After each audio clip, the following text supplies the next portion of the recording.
Hi everyone, so I wanted to take the time today and show you a really quick tutorial that I think will be helpful for most of you junk journalers or those who just have a lot of ephemera and just things lying around that you need to organize.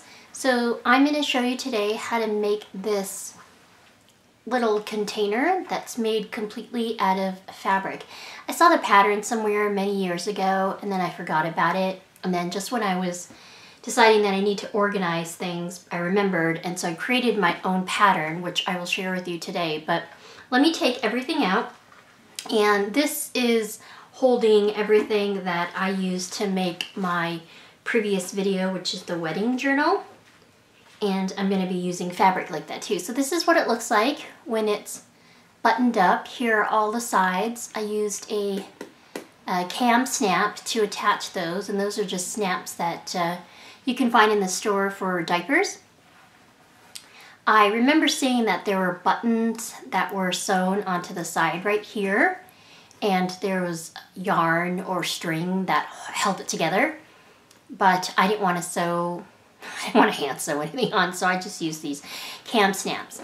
So the best part about this little organizer is if it is empty, or you're going somewhere as an example, some type of retreat, you can unsnap it and it packs flat. And it's basically just 3 pieces of fabric that has very stiff Peltex or interfacing. And it is so simple to make. You don't have to be an expert sewist. I'm a quilter as well, but something like this, for me, I like it quick, I like it simple, and I like it fast. So again, you would just snap these sides together to make your container. So let me go over the tools that you will need in order to make this.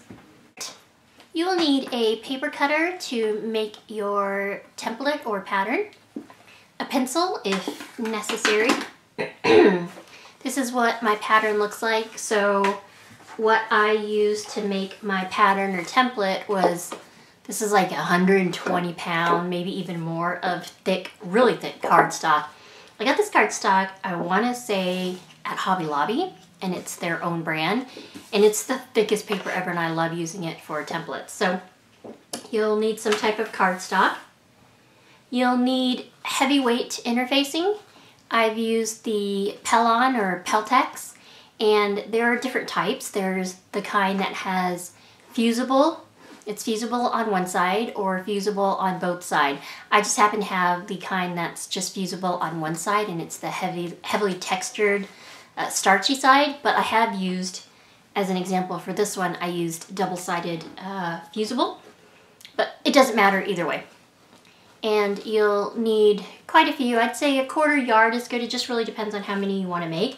I always stock up on this, especially if it's like 60% off, because I make other things as well. And then you'll need fabric. So in this case, I'm using 3 types of fabric. And again, as I had mentioned, these are the colors that were left over from the previous wedding journal that I made. So it's a lavender pink, very light chambray, I can't say that, blue, and then this gray. So it's a very ethereal, peaceful, shabby chic type colors, and then you'll need 2 of each different. And in this case, I did this in the retro type print. You can use 1 print fabric if you want. And aside from that, you'll need the cam snaps or buttons, if you choose to do that. So let's go ahead and make the pattern first. So here's the one that I used, and here is the paper. So go ahead and take out your paper cutter, and I'm using my old trusty paper cutter. I mean, it's just so worn out, you can't even see the lines. You have to mark it with a black marker. All right, so the length is going to be 10 inches, and the width is going to be 3 inches. So you want to cut it 10 by 3. So I'm just going to put this right up at the 3 inches and slide that through. In fact, I'm just going to make 2 for now. Might as well just use up the paper for that. And this cardstock is so thick, my paper cutter even has a hard time going through it. And then you have a little thinner strip left over. You can actually make a basket or an organizer using a thin strip as well. But I'm going to place that aside. I'm going to place the extra one aside. So then we have the 3 inches by 10. So 3 inches here, and it's actually by 12, and I'm going to cut it down to 10 here. So once that's done, this is where I grab maybe a ruler. Well, I guess you have to grab a ruler. And then what I do is I measure up on the sides about 1.5 inches. So in this case here, it's going to be hard to do on camera. Hopefully you can see that here, but so I'm just lining the 0 to the edge of one side of the paper, and I'm just going to go 1.5 inches up, and that is incorrect. So there we go, just lining it up right here. There's 1 inch, there's 2 inches, and then there's the 1.5 right there. So I'm just making a dot. In fact, let me just zoom it in a little closer so you can see. Hopefully that's better. So like I said, I just lined up the 0 with the edge of one of the sides there. I counted down, or I noted where 1.5 inches is, and I've made a dot. And I think you should be able to see that with the pencil. And then what I'm just going to do is repeat that step on this side as well. Mark where the 1.5 is. And so you should be able to see that right there. So where my fingers covering, right there, and on that side. I'm going to line the 0 to the edge there, or the width. So it's 3 inches across. So at this point, what I'm going to do is go 1/2 inch in on each side and make a spot. So right here, 1/2 inch in from that edge. From here, 1/2 inch from that edge. So now I have 4 marks, and you should be able to see that. And all you're going to do now is connect the dots. So I'm going to take my ruler and line that up with that dot and make a straight line. Again, on the other side, just repeat. Take that first dot, line it up with that second dot there, or the dot at the top, and make a line so that you have something that looks like that. And those are going to be the sides. And the reason why you do that, you don't have to be so precise in your measurement. In fact, you can probably just cut it. But I just figured, for me, since this is the first time I'd made this, I just wanted it to be a little more accurate. And then just take your scissors and cut the edge. Now you can make it this long or wide, or you can make it like this. You can see there's a slight, I cut it just a little short, but it doesn't matter. Trust me, it doesn't matter. So it basically looks like a very long coffin, if that makes any sense. So you can, if you didn't want to measure on this side, you could basically fold this over and then just cut on the other side as well. But I just want to repeat the steps just in case you wanted to follow this tutorial here. So again, I'm going to line up 0 with that width, go 1/2 inch in, mark that with my pencil, 1/2 inch in, mark my pencil. Go to this edge here, and like I said earlier, we're doing 1.5, so line up the 0 right here to 1.5, place a dot right there, and then again on this side, lining up the 0, 1.5, and making a dot. And then just connect the dots. Draw a line with your pencil or pen, whatever you want to use. And take your scissors and just cut.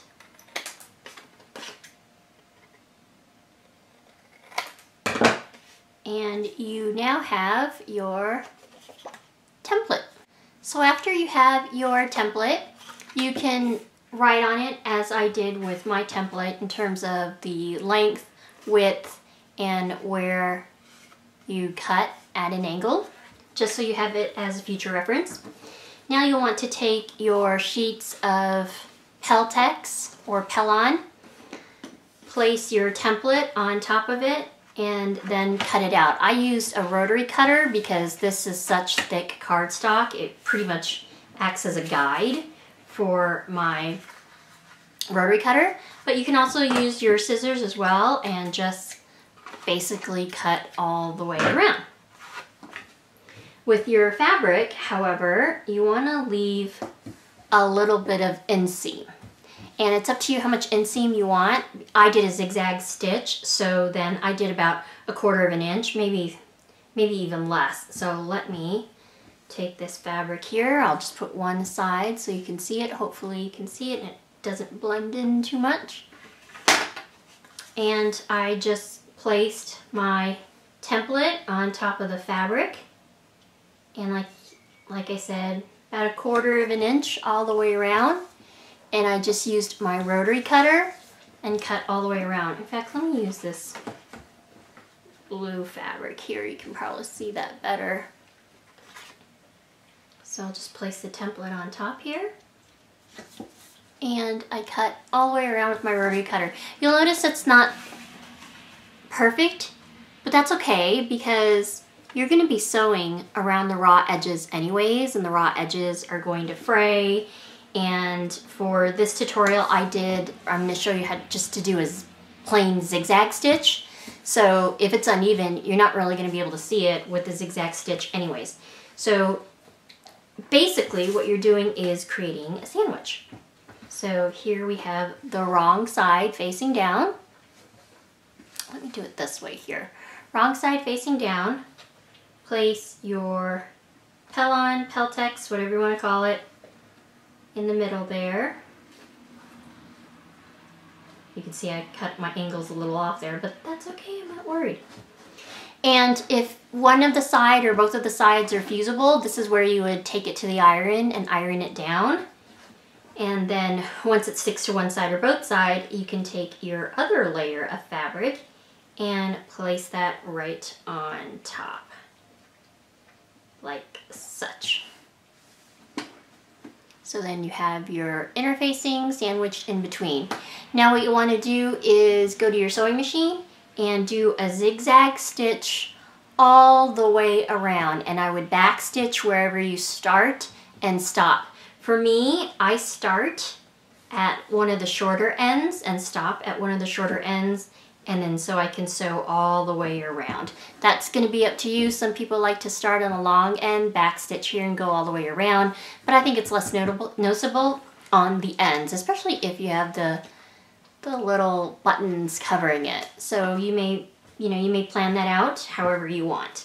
So let me go ahead and stitch all the way around and I will be right back. I have sewn all 3 of them, and this is how it looks around the edges. You can see it's very unfinished. It's not perfect, but that adds to the shabby chic character vintage look that I am going for. So if you can see here, the one that is finished, this is the bottom of the basket and this is the top of the bottom basket. So now you just have to decide how you want to set this up. For me, it's because the gray and the blue are on the cooler side. I want to place the warmer, or the lavender. It depends on who you talk to, whether that's a cool or a warm color, but I'm going to place that in the middle. Otherwise, I could do the gray in the middle, which actually looks good too, because these are a little bolder prints and this is a finer. Or place the blue in the middle. I mean, really, it's kind of up to you how you want to set that up. But again, like I mentioned, I am going to place this in the middle. So you'll notice here that because this side isn't fusible, you see a little bit of wrinkle, and I didn't use clips or anything when I sewed all the way around, so it shifted a little bit. If you have that bunching as an example, you may not want to use that side as the inside of your basket. Instead, flip it over. You can use it on the outside of your basket, because as you bend it to close it, the fabric stretches and then it's taut, and then you don't see those wrinkles. So because it's really wrinkled on this side, I'm just gonna flip that on the bottom. Same with this one, and then this one actually turned out pretty taut on both sides. Again, I'm a fast sewer. I don't like following patterns per se, and I know the quilting, that's another story, but I don't think in this case it needs to be accurate. So what you'll do is place your two sides on the bottom, and in this case here, we are gonna place the middle overlapping on each side. Now you're not gonna sew it as is, you're gonna sew it one at a time. So pick any side that you want. I'm just gonna put the right one aside. Line up where where it comes in right here. And I sew about 1/4 of an inch. You can sew a little less. I wouldn't sew a little more because then it won't be as pliable. But about 1/4 of an inch. I go at about 1 inch in, and then I sew back stitch straight all the way down here. You can use like a friction pin or a water soluble marker if you want to mark that. For me, I just eyeball it. I found that it doesn't need to be necessarily completely accurate. Again, this is a really quick tutorial, and it's a really quick project, so you don't have to put too much time into it. So again, I go about 1 inch in, and then I sew from that part to hit this part here, 1/4 of an inch in, back stitch each time. Then once that's done, you bring in this side here, overlap it again, making sure that you have these. You obviously don't want it wonky as such, you just want to make sure that everything's lined up. And 1 inch down, 1 inch up, and then back stitch, straight line, 1/4 of an inch, back stitch. And that is how you put these 3 pieces together. So let me go ahead and sew that, and I'll show you when it's done. All right, I have sewn the sides together, and here is a good example of making mistakes, but it doesn't really matter. Remember when I told you that the fabric that bunches up on one side, you should put it on the bottom? Well, look what I did. I put the nice side on the bottom and then the bunchy part on the top, so that when you go to fold it over, there's a little bit of wrinkling. You can't see it. You're gonna fill it up anyways, but I mean, you know, make mistakes. And then I made a mistake here where I accidentally sewed the fabric folded over, and I sewed over the fabric, but you can't really tell because, again, this is supposed to be a very vintage, shabby chic type look, you know, not necessarily clean lines, just a little messy that it makes it cute. So I still think this is kind of plain. Maybe it's because of the colors, I'm not sure. I mean, it was fine when I made the journal because I got to add a bunch of bling and such.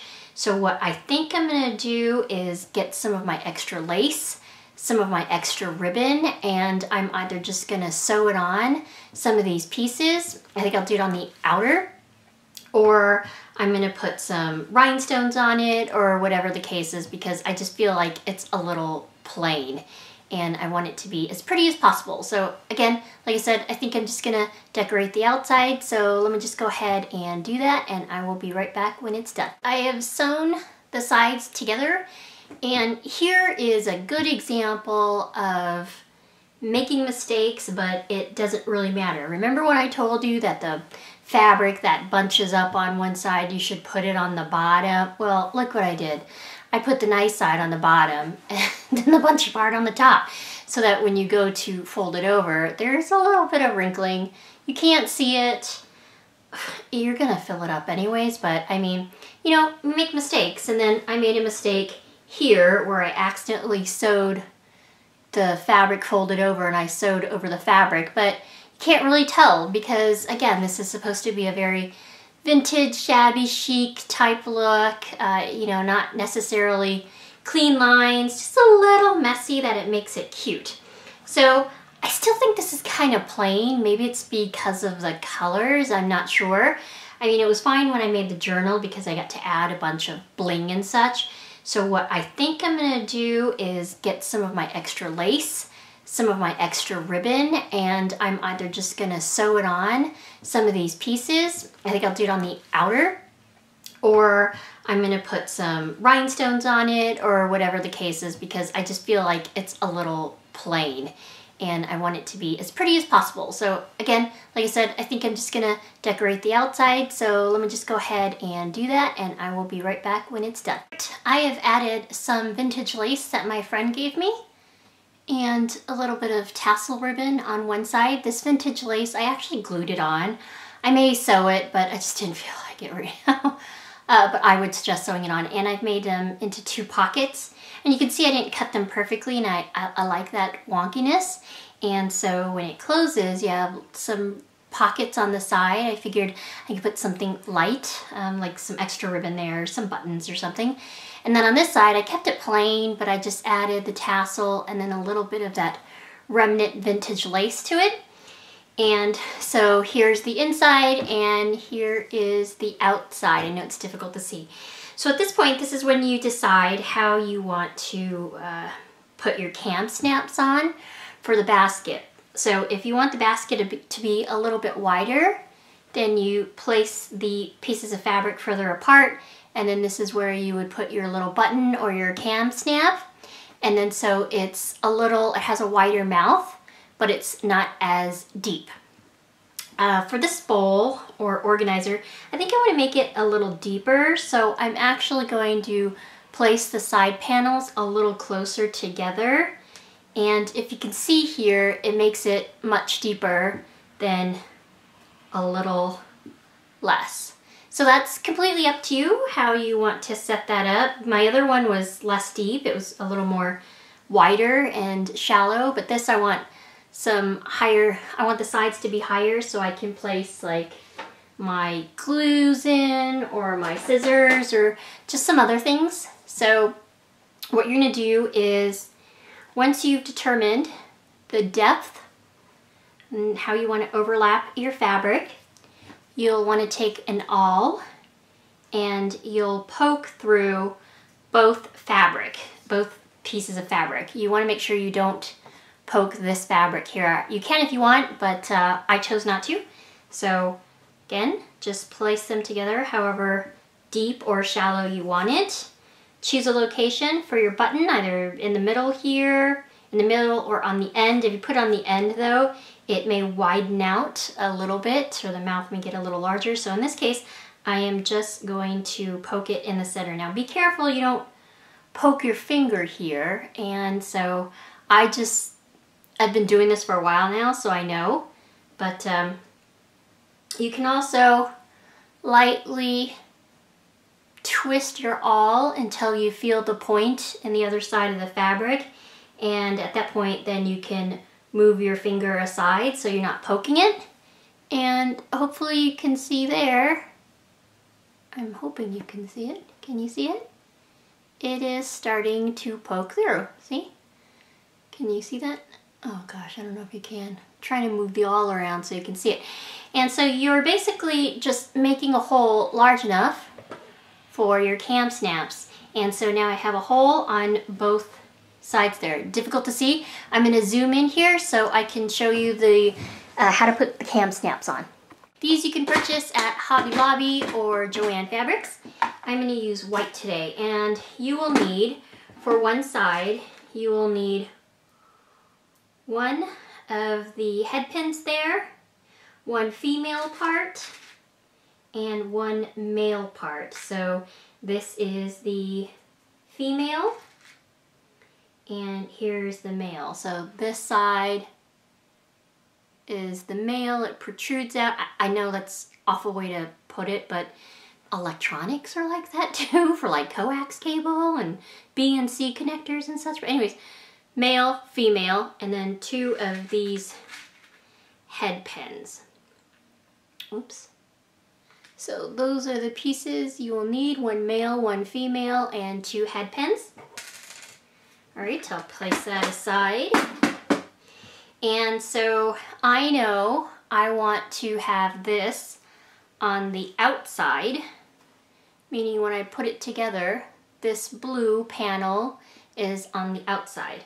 So take one of your head pins here, the one with the little pointy tip, and poke it through the hole that you just made. Make sure it pokes through the fabric there, and you can manipulate it a little bit until you see the point. And I'm hoping you can see it there, right there. It's hard to see when it's white. Then you'll want to take your male or your female. In this case, I usually use the male part. And then you place that on the inside of the fabric where the little pin was protruding. See that? So there's one side. Sorry, the camera's having a hard time focusing. And that side. All right. Then you want to take your cam snap tool, and I should have had that out to begin with. And that is the cam snap tool. And you want to place this part right here is the bottom, and this is this. The camera's upside down, so everything I do is opposite. This is the top. So basically place this, whoops, right inside till it fits, and I'm having a hard time doing this on camera just to make sure it's centered here. Push that down, kind of fit it inside, and you'll know once it fits in there. And that's how it looks. And then just give it a hard squeeze. Don't squeeze it too hard, you might break it. I mean, it's just plastic. And then when you take it off, there's the outside and there's the inside. And basically what the cam snap does is that little plastic pointy piece, it just gets smushed down in the center there. That's all that it is. But it's pretty sturdy. I mean, I've used it on all kinds of things. So anyways, there's that side. And now we have to put a cam snap on the other side. So you want to do it opposite of this. So what I mean by opposite is you take your little head pin there, and now this goes on the inside of your basket. Poke that through until you find the little hole there, and you can see it poke through. Oh yeah, that's a good picture right there. All right, and then so like I said, when you pull it through, it's on the opposite end. So then take your female, place that on top, which is on the outer side of your basket, and then you just want to repeat this step with your cam snap. Again, this is the bottom and this is the top. So this goes in there like so. Just place it in there and give it a good squeeze and let go. And here you have both pieces. So just to close it again, maybe this is a better way. Pull this up. This goes over like such. This other panel here. And you just snap it together. And there you go. Now it's closed on that side. So all you have to do now is repeat the other side. So I'm just gonna show you this on video, but I'm gonna fast forward it so I don't have to talk because it's pretty self-explanatory at this point. My only suggestion is, because on this side I have the blue panel overlapping the gray panel, I like to then on the opposite side take the gray panel and overlap that on the blue panel so it's opposite. However, you don't have to do that. You can, keep it consistent and overlap the blue, similar to this. But I like it when it's opposite. I don't know if it makes it sturdy. I don't know. But for me, I just feel like that's the right way. So I don't know. Anyways, I'm not going to talk, and I will just go ahead and...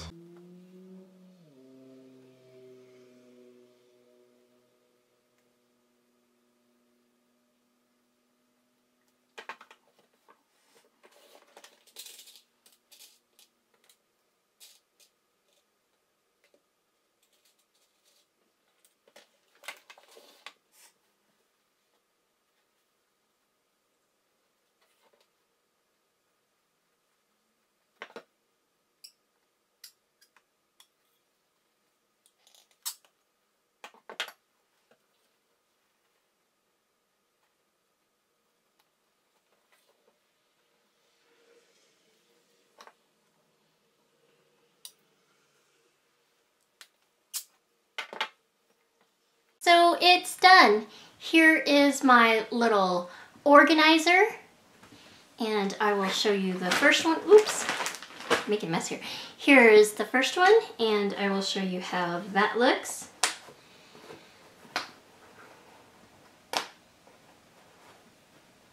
So again, you've noticed opposite, opposite.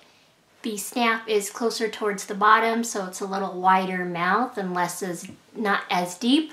Whereas this one has a smaller mouth, but it's obviously deeper. So you have a lot of options there. Like I said, if what I remember correctly, there were 2 buttons sewn on this side. You could see a little bit of glue there. I actually glued on buttons. I did. And I took it off because I didn't like it. And for me, cam snaps are just so much more convenient. And then you can just wrap yarn around or ribbon around to close it and open it. But I prefer the snaps. So here it is. And so let's test it out here. I'm going to put some ribbon in there, some cheesecloth, more ribbon. I'm just going to dump stuff in here without even folding it up. And so it can hold a bunch of your excess ribbon.